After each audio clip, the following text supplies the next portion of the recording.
Muy buena noche, bienvenido a su programa Acción Positiva. Hoy vamos a tener una continuación de la serie que empezamos el domingo anterior, en el cual nos acompañó el licenciado Marcio Palacios. Pero antes de empezar, yo quisiera hacer una felicitación a la Junta Directiva de la Cámara Guatemalteca de Periodismo, que el miércoles recién pasado asumió sus funciones, particularmente a la licenciada Elsie Sierra, quien será su presidenta, así como a los miembros de la Junta Directiva que la acompañan. También quisiera hacer un particular señalamiento y reconocimiento al doctor Pedro Trujillo, quien por 2 periodos presidió la Cámara en una forma muy eficiente, con una muy buena visión y siempre velando por la libertad de expresión, que es pues el tema fundamental que defiende esta Cámara, ya que pensamos que sin libre expresión simplemente no hay libertad. Hoy, para continuar el tema, me he permitido invitar al licenciado Roberto Wagner. Él es analista político independiente y le queremos dar la bienvenida. Bienvenido, licenciado. Buenas noches, doctor. Muchísimas gracias por la invitación. Es un gusto tenerlo por acá. El gusto es mío. Hablábamos con el licenciado sobre el programa anterior, estuvimos comentándolo un poco antes de entrar a las cámaras y tocamos, pues volvió a salir el tema de las corbatas. Ahora tenemos la corbata, pero se ven ustedes, dan cuenta que esta es la corbata de los colores de Guatemala, porque lo que estamos concluyendo, licenciado, es de que no importa los colores de los partidos en su momento eleccionario, pero que en realidad lo que debe prevalecer siempre al final es el azul y blanco de nuestra bandera en el pecho de todos estos funcionarios que sean electos y que le deben de pensar sobre todo en Guatemala. Un poquito idealista, pero eso es lo que verdaderamente tiene que suceder, porque Guatemala es primero y está por encima de todos los otros intereses. Usted tuvo oportunidad de ver nuestro programa del domingo anterior y en ella pues hablábamos de las ideologías, porque pensamos de que ya estamos cansados de promesas falsas, hablábamos ahí de espejitos y de no llegar a tener ofertas verdaderamente serias con propuesta. Ya lo mencionaba así el licenciado Marcio Palacios cuando él lo comentaba. ¿Qué piensa usted de las actuales propuestas que estamos viendo empezando a aparecer, ¿verdad, licenciado? Porque también alguien me comentaba, mire, es que todavía no estamos en campaña, ¿por qué están ustedes hablando de este tema? Entonces le digo, bueno, porque realmente ya estamos en campaña, nunca ha parado, y quien debe estar más enterado es el ciudadano, para poder verdaderamente pues sacar los puntos concretos. ¿Qué piensa usted de la situación que estamos políticamente en este momento, en esta campaña abierta que ya existe, licenciado? Pues considero que es lamentable que no se estén respetando los plazos realmente para lo que es ya hacer una campaña. O sea, claro, se pueden escudar los diferentes partidos en tecnicismos y hablar de que se está haciendo proselitismo, más no una campaña, pero es bastante obvio. Vemos ya las vallas de muchos precandidatos que todos sabemos van a ser candidatos. Sabemos que los fines de semana están llevando a cabo mitines políticos en diferentes puntos del país. Vemos ya como tristemente gran parte del panorama nacional, uno sale a Occidente, uno viaja a Oriente y ve cómo ya empezamos a ver las famosas pintas. Cualquiera que viniera de afuera y ve lo que está pasando en Guatemala pensaría que este fin de semana son las elecciones y no es así. Entonces yo creo que esto es lamentable porque no tenemos los límites, nos estamos perdiendo cada vez más de lo que debería ser una campaña política de altura. Y junto a eso también estamos viendo más lamentable aún que las diferentes posturas que se están tomando son más bien posturas de descalificación entre unos y otros y más promesas vacías, que es lo que lamentablemente hemos estado viendo pues en los últimos años. Prácticamente cualquier candidato que representaban lo que llamamos partidos políticos, pero que realmente yo las llamaría plataformas políticas, pues ofrecen ofrecen de todo, pero al final del día realmente no cumplen. Y es aquí donde tenemos ese problema de las ideologías que usted bien hablaba, doctor. Una ideología que debemos entenderla como una serie de asunciones e ideas sobre el comportamiento social y el sistema social en el que vivimos. Que ya pasado a lo que es la ciencia política, podemos empezar a tratarlas con un carácter doctrinario. una serie de doctrinas que de cierta forma nos ayudan a comprender el pasado, explican el presente y de cierta forma pueden predecir el futuro. Y que a raíz de esas doctrinas ideológicas venimos y entonces podemos orientar lo que son el diseño de políticas con las cuales las personas se puedan o no identificar, y esa identificación haría mucho más fácil el proceso de elección. Ahí tenemos diferentes ideologías, tenemos ideologías tal vez muy explícitas, como lo que podría ser, digamos, el marxismo-leninismo. Tenemos algunas que son un poco más abiertas, un poco más vagas de comprender, como lo son los nacionalismos. Porque tenemos nacionalismos que, digamos, como decía al principio, debe prevalecer el interés de todos los guatemaltecos, debe de prevalecer el interés nacional. Y un nacionalismo que se mueve en esas circunstancias, pues no es malo. Pero muchas veces tenemos también nacionalismos radicales que pueden llevar a abusos de poder. Entonces, este tipo de cuestiones muchas veces faltan en las propuestas que hacen los diferentes candidatos, faltan en las propuestas de lo que deberían ser los partidos políticos, y por lo tanto lo que vemos entonces es este mosaico de propuestas de todo tipo que cambian incluso durante la misma campaña, y al final del día es cuando lamentablemente los guatemaltecos a veces llegamos a las elecciones, el día electoral, a decir tenemos que votar por el menos peor. Claro. Entonces es una situación lamentable. Ahora, por ejemplo, McClellan en 1986, él decía, mire, una ideología es uno de los conceptos más elusivos en el conjunto de las ciencias sociales, pues en el sentido de que hay muchas definiciones de ideología, ¿no? Sí. Imagínese, usted pues es un analista político, otras personas también que están en esta área, pues hay muchos puntos de vista o formas de expresar ideología. El licenciado Marcio Palacios nos decía lo siguiente. La ideología política se sustenta en una idea política. Y de la idea, tanto de la idea política y de la ideología política, deviene la dinámica de un sistema político y de una vida política. Y entonces la ideología política es, diríamos, más que una forma de pensar, una forma de creer. Eso implica tener algunos valores y fundamentalmente me lleva a adoptar algún tipo de comportamiento y de acción política. Y entonces por eso es para darle contenido a esa idea de que se habla de que en los partidos políticos deberían de prevalecer las ideologías políticas. Lo lamentable, doctor, es de que los partidos políticos, hay partidos políticos, yo me atrevo a decir, sin ideología política. Bueno, después de escuchar lo que nos decía el licenciado Marcio Palacios, pues oímos que básicamente en alguna forma se conjuga con lo que usted mencionaba, se conjuga con otros puntos de vista. Ahora, imagínese, licenciado, si ustedes pues tienen estos diferentes puntos en algunas áreas, lo que tendrá el guatemalteco, que cuando llega el candidato a su comunidad, empieza a ofrecer absolutamente de todo. Hace un momento usted dijo, las campañas no son como deberían de ser. ¿Cómo deberían de ser las campañas? Bueno, una campaña, lo que tenemos que entender es, por ejemplo, las campañas en Guatemala se están limitando a lo que es maximizar votos, ganar una elección. Pero ¿qué pasa cuando se gana esa elección? No hay un plan de gobierno, o hay un plan de gobierno pero que nadie realmente, incluso el mismo partido que lo promueve está consciente del mismo, o lo ha leído, o las bases políticas, las bases partidarias lo conocen. O sea, digamos, aquí el tema, por ejemplo, lo hablábamos antes de iniciar el programa, hemos tenido propuestas de combatir la violencia con inteligencia, con mano dura. La situación parece no cambiar mucho. Entonces, ¿cuál es el verdadero plan? Porque yo puedo venir y prometerle seguridad.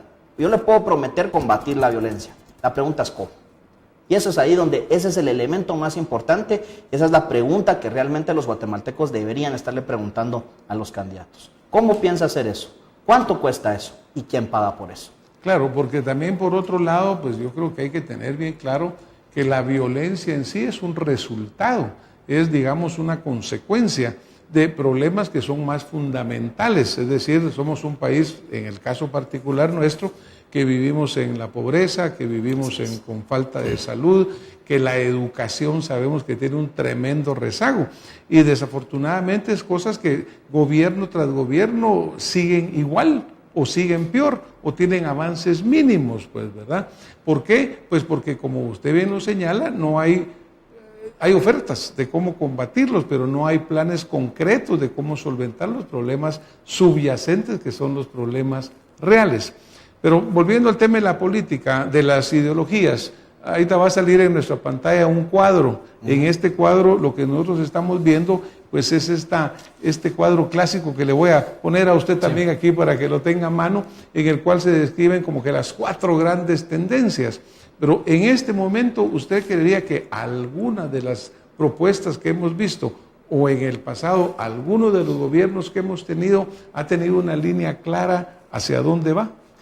Ideológicamente hablando, yo diría que no.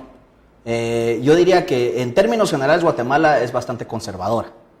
En términos generales no somos muy propensos al cambio. Y entonces la mayoría de partidos políticos realmente, una vez ya en el poder, se tienden a mover a esas líneas más bien conservadoras, a no cambiar mucho. Digamos, por ejemplo, las políticas económicas del país han tendido a ser, digamos, de cierta forma bastante conservadoras, y también las políticas sociales.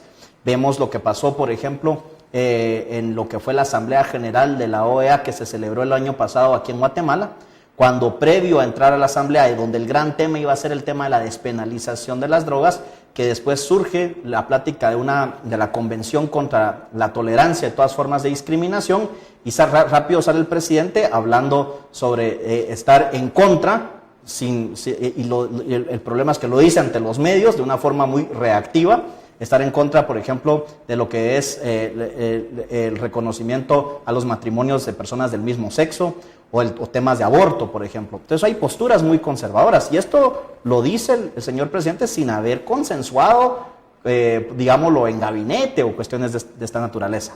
Entonces, en esos términos tendemos a ser más conservadores, pero no especificamos precisamente eso en lo que es la campaña política.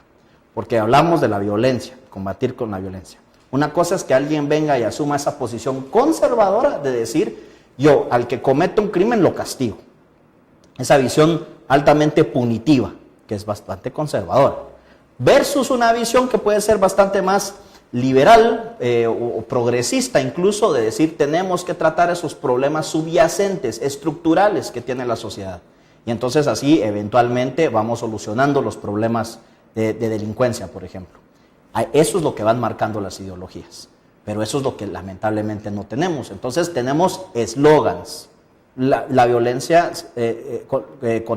luchamos contra la violencia con inteligencia o con mano dura, pero al final del día no tenemos la capacidad, los partidos no tienen esa capacidad de venir y explicar el cómo, las estrategias de cómo se va a hacer eso, y eso que en gran parte va a estar definido dentro de un marco ideológico. Claro, pues esa es la parte, diría yo, que es preocupante. Por ejemplo, en El Salvador acaba de haber las elecciones, que lo comentábamos también, y habían, diría yo, dos propuestas ideológicas bien claras, casi que hubo un empate técnico, al final por una cantidad gana una plataforma que la otra. Pero nosotros aquí en Guatemala estamos caminando, falta mucho tiempo todavía, teóricamente, pero ya estamos caminando, pero sin verdaderas propuestas todavía. Ahora, el ciudadano que ahora se enfrenta con que le llega el domingo un candidato, el otro domingo le llega otro, ¿qué cree usted que debería verdaderamente preguntarle a este candidato? Porque una habilidad reconocida pues, en el campo político es la habilidad de hablar muchas cosas, hablar 1 hora, 2 horas, sin prácticamente decir nada, pues, ¿no? Entonces, ¿cómo deberíamos nosotros hacer el esfuerzo para concretar puntos claves? O bien, ¿cuáles diría usted que son los puntos claves que van a exhibirnos si un candidato está en favor de la propiedad privada, si está en favor del colectivismo, si está en favor de la prevalencia del individuo o la prevalencia del grupo? ¿Cómo cree usted que debíamos de manejar o debía el ciudadano manejar esto para tener una visión más clara de este candidato? Pues yo creo que en ese sentido, y eso es algo que sí hace el actual gobierno, que delimita ejes de acción, que son de cierta forma las prioridades bajo las cuales se va los puntos claves que ejercería dicho gobierno. Claro está, no puede venir y dejar por un lado otras áreas, pero deben existir ciertos puntos claves. Este gobierno trata el tema de la seguridad, el tema de la competitividad, el tema de la hambruna, con los programas, este programa de Hambre Cero. Entonces, eso sería tal vez un primer punto. ¿Cuáles son esos ejes? Y a partir de esos ejes, pues venir y entender, digamos, por ejemplo, qué queremos de Guatemala. Vemos todos los problemas de conflictividad social que hay por la construcción de mecanismos alternativos de energía, los temas de las hidroeléctricas, los temas a veces de minería, la conflictividad social que se genera, pero que muchas veces no se evita porque precisamente no existe una situación en la cual se prevea cómo es que se piensan desarrollar esos proyectos. ¿Queremos industrializar Guatemala o queremos seguir un modelo, digamos, más ambientalista, ecoturismo, por ejemplo, tomando en cuenta el elemento del medio ambiente? Tenemos que entender que tenemos visiones que chocan en el tema ambiental. Existe una cosmovisión maya muy interesante y gran parte de nuestra población la comparte. Y existen otras visiones bastante más occidentales, podríamos decir, desde el punto de vista de cómo digamos, la tecnología puede resolver ciertos problemas de medioambientales, por decirlo así. Ahora, la cuestión es venir nuevamente, es encontrar dentro de esos ejes cuáles serían las posturas, qué es lo que se busca hacer en determinado momento. ¿Se busca tener medidas más proteccionistas de la economía para impulsar la misma, o buscamos medidas que abran más nuestra economía y permitan un ingreso de divisas y de productos al mercado que de cierta forma también beneficien más al país? Estos son los tipos de cuestiones que cuando nosotros le preguntamos cuál sería su prioridad en, digamos, o qué áreas son prioritarias.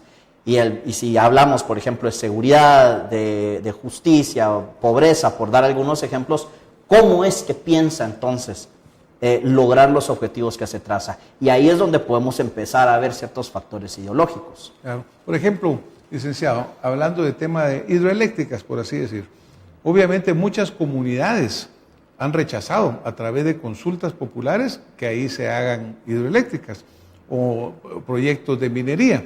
Sin embargo, porque esta ley pues tiene alguna cojera ahí, simplemente no son vinculantes. Pero en este sentido, la comunidad está en contra, porque han habido votaciones que el 90% está en contra, pero prevalece, digamos, el interés económico sobre ello. Es posible hacer ambas cosas, es decir, tener desarrollo, porque nosotros decimos, mire, una hidroeléctrica va a traer energía más barata. Eso es lo que se busca hacer con ello. Pero por otro lado, cómo preservamos y cómo respetamos la decisión de la comunidad que dice que nosotros no queremos que se haga acá. Hay muchos caminos, dicen que falta información, que falta lo otro, pero por el momento en el que estamos es una situación de enfrentamiento para fin práctico. Y en gran parte es un enfrentamiento que se puede evitar. Lo que sucede es que también pongámonos a pensar que nosotros aún mantenemos un Estado sumamente centralizado. Y entonces, ¿cómo puede ser que alguien en la capital, en la comodidad de sus oficinas, en la zona 10, en la zona 1 o en la zona 13, venga y esté tomando decisiones que están afectando a personas en Santa Rosa, o en Petén, o en Huehuetenango? O sea, ¿hasta qué punto el grosor de esas decisiones se están tomando desde ese Estado central que está sumamente centralizado? ¿Hasta qué punto existe una presencia del Estado en el resto del país? Porque ahí eso es otro problema. La gente habla, y hablaban en el programa anterior con Marcio, sobre el problema de los acarreados y demás. Y muchas veces uno piensa que la gente pues, es ignorante o no sabe y no saben por quién votan, pero para muchos pobladores en Guatemala, para muchos ciudadanos en Guatemala, el problema es que no tienen una presencia del Estado. Entonces no les importa realmente la decisión por quién emiten el voto, no les va a cambiar su vida, no les va a cambiar su día a día. Entonces, pues votan por quien les toque, o por quien les dicen, o por quien se les da a cambio algo, porque claro, saben que eso no va a afectar su vida diaria. Pero un candidato que llegara y dijera seriamente, mire, dentro de mi programa de gobierno, dentro de mi plan, está fomentar la descentralización. Eso sería. Está respetar la decisión de los pueblos cuando la están tomando. Pero resulta que prevalece al final el interés económico. Ahora, lamentable también, por otro lado, realmente es de que a veces guatemaltecos vivimos un mundo publicitario y un mundo real, ¿verdad? Porque cuando uno mira de repente los anuncios de los gobiernos, es una historia que dice este país, a ver cuál es. Pero cuando mira la realidad que está pasando el guatemalteco, otra cosa sucede. Estoy seguro que todos ustedes cuando ven su factura de la luz eléctrica piensan que aquí no hay ni una hidroeléctrica, porque constantemente está subiendo el costo de la electricidad. Y es un argumento que se usa, por ejemplo, para decir hay que tener hidroeléctricas para que nos den energía segura y más barata, pero no sucede. Entonces el pueblo se le está mintiendo en este sentido porque no se le está dando. Pues, claro, lo que sucede también es que junto a esa centralización también tenemos una gran falta de transparencia. Y el problema es, otro tema que mencionaban en el programa pasado, es cuál es el papel, por ejemplo, no solo porque tenemos que tratar de abandonar la idea de que va a venir un presidente como un mesías y que nos va a resolver todos los problemas. También tenemos que pensar el papel que juegan otros funcionarios. Por ejemplo, pensamos en el Congreso de la República, en el cual los diputados, y de cierta forma representando partidos políticos, pero representando, por ejemplo, lo que deberían ser partidos verdaderos, con ideologías, bases y demás, pueden ser los mediadores entre la sociedad y la clase política, por ejemplo. Pero tenemos un Congreso y tenemos un sistema que está diseñado no para beneficiar a los guatemaltecos, sino para beneficiar a un grupo de politiqueros. Y entonces, lo que sucede es que ¿a quién tiene que acudir la comunidad? ¿A quién tiene que acudir uno como ciudadano? No es como el caso de Estados Unidos, por ejemplo, en donde uno sabe perfectamente por quién vota y puede escribirle una carta, es más, puede llegarlo a visitar a su oficina y debe atenderlo y decirle, mire, yo voté por usted y como representante distrital o representante de Estado exijo estas cuestiones. ¿Quién es su diputado en el Congreso, doctor? Yo no sé cuál es el mío, yo no sé quién realmente nos representa. Y a veces decimos, porque tenemos la serie de los listados. Entonces, cuando vemos cómo prevalecen otros, digamos, poderes fácticos o poderes de ciertos sectores que tienen más poder político, más poder económico para lograr de que el sistema los beneficie, es porque todavía tenemos un sistema bastante mercantilista, bastante centralizado, poco transparente, que va a favorecer intereses particulares y no los intereses nacionales. Claro, y por ejemplo lo que usted cita en el caso de los diputados, solamente en este gobierno, creo, en este periodo, digamos, legislativo, creo que hay como 70 o 80 diputados que empezaron en un partido y ya se han cambiado una o más veces de camiseta. ¿Qué es lo que nos quiere decir? Ellos no llegaron con ninguna posición ideológica, claro, no. Llegaron por una serie de intereses, ahora creen que con el otro color van a ganar su reelección, por ejemplo. Pero eso es obviamente uno de estos pecados capitales, porque son muy pocos, diría yo. Obviamente hay diputados que siguen con su posición original, pero cuando 80 diputados por lo menos están cambiando y saltando, aquí cero ideología, solo conveniencia, ¿verdad? Usted mencionaba el caso de El Salvador. Imagínense que un diputado del partido de derecha conservador Arena venga y diga, me salgo y me voy al partido de izquierda del movimiento exguerrillero del FMLN. Es que eso sería una cuestión casi que inaudita, ¿no? O sea, uno entiende precisamente el transfugismo, pues no se daría porque precisamente yo me estoy identificando con una serie de ideas, de principios, de valores que enmarca mi partido político. Y si en todo caso me movería de eso, sería aún hacia ese tipo de dirección, pero no cambiaría completamente el partido. Vea, por ejemplo, esta semana las lamentables, completamente cínicas y completamente ausentes de vergüenza declaraciones del alcalde de Chinautla, que viene y dice, la gente vota por la persona, no por el partido. Claro. El problema que tenemos es que tenemos un sistema que esas personas por las que la gente vota tienen una agenda personal. Por eso es que estamos en este esfuerzo, licenciado, de realmente tratar de llevar a nuestra audiencia esa formación, digamos, o esta parte ideológica, porque verdaderamente, como usted dice, mire, que este diputado de este lado se pase al otro es inaudito en otros lugares. Acá lo vemos como usual.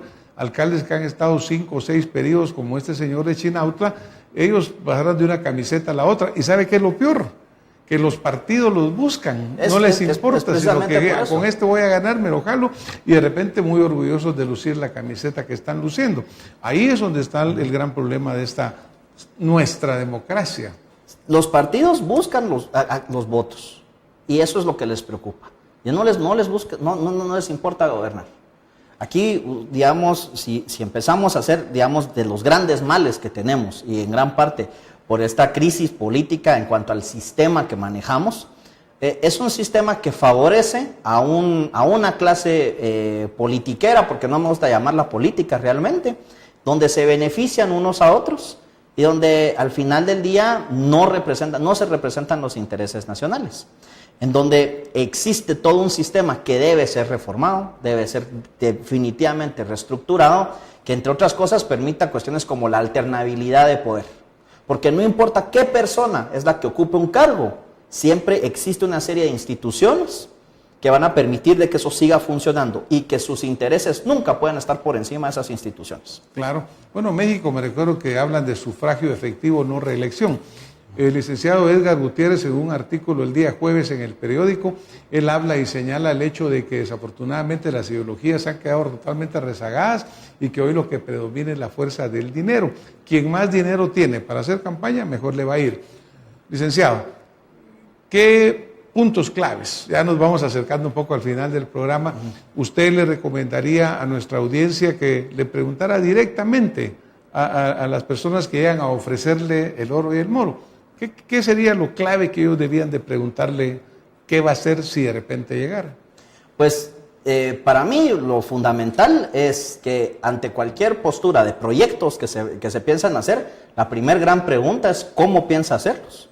¿Cuánto van a costar y quién va a pagar por esos proyectos? Porque aquí el tema del endeudamiento es algo que muchas veces es tal vez de lo que menos informados estamos, pero cada vez nos estamos endeudando más y son las generaciones futuras las que van a seguir pagando el lastre de todo esto, que lo que están haciendo los gobiernos actuales. Entonces eso sí sería importantísimo, porque al final del día no es justo que los guatemaltecos estén pagando impuestos que después son desperdiciados o que son usados con fines más bien personales y no nacionales. Entonces eso sería, digamos, tal vez un primer punto en temas generales. Segundo, yo también preguntaría cuáles son esas áreas prioritarias en las cuales se piensa enfocar. Porque un candidato que ofrece todo, el que mucho abarca, poco aprieta. Entonces, ¿cuáles son esas áreas prioritarias? Ya sea seguridad, salud, educación o el tema del combate a la pobreza, por ejemplo. Y por último, yo también pensaría en este otro tema de lo que es la descentralización. O sea, ¿qué tanto me voy a beneficiar yo en algún municipio, en cualquier departamento del país? O sea, ¿qué va a hacer realmente? ¿Hasta qué punto esa persona me va a beneficiar a mí, a mi municipio? ¿Hasta qué punto voy a sentirme yo parte de un proyecto de nación? ¿O hasta qué punto, pues mejor yo simple y sencillamente veo, digamos, a través de autoridades locales o mejor de organizaciones locales cómo logro salir adelante? Porque si los candidatos no logran o responden esto con una gran variedad, y yo escribí una columna que le titulaba Incertidumbre, si la respuesta genera más incertidumbre, yo por esa persona no votaría. Muchas gracias, licenciado. Esta noche nos vamos a tener que ir de nuevo. Pero obviamente cada vez tenemos más cuestiones, más interrogantes, para que realmente pongamos en aprietos a todos aquellos que lleguen a ofrecernos el oro y el moro y saquemos la verdad real de lo que ellos nos están ofreciendo. No más espejitos, no más mentiras, tengamos una democracia verdaderamente efectiva. Buenas noches, muchas gracias y nos vemos la próxima semana con más Acción Positiva. Muchas gracias. Gracias.